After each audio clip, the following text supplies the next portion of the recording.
हम करने वाले हैं भक्ति नीति माधुरी की एक्सरसाइज। कौन से पाठ की? भक्ति नीति माधुरी। आप लोगों ने मीराबाई के दोहे पढ़े थे ना, बरसों मोरे नैनन में नंदलाल। तो जब वो हम दोहा पढ़ रहे थे तो पहला प्रश्न है हमारा का, मीरा ने कृष्ण के किन गुणों का बखान किया है? बखान मतलब बताना, बखान मतलब बताना। तो आप लोगों को पता है ना मीराबाई ने किन किन गुणों का श्री कृष्ण के बखान किया है? चलो बताओगे? हाँ बताओ।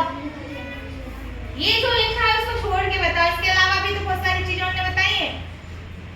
हाँ बताओ। अच्छा दोहा सुनाओ।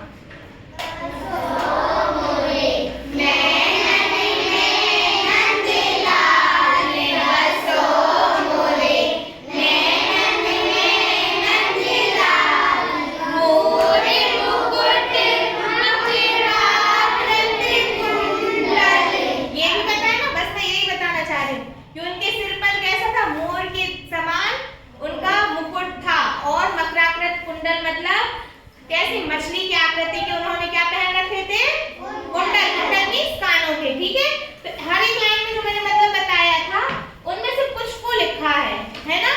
तो पढ़े हम लोग, मीराबाई ने कृष्ण के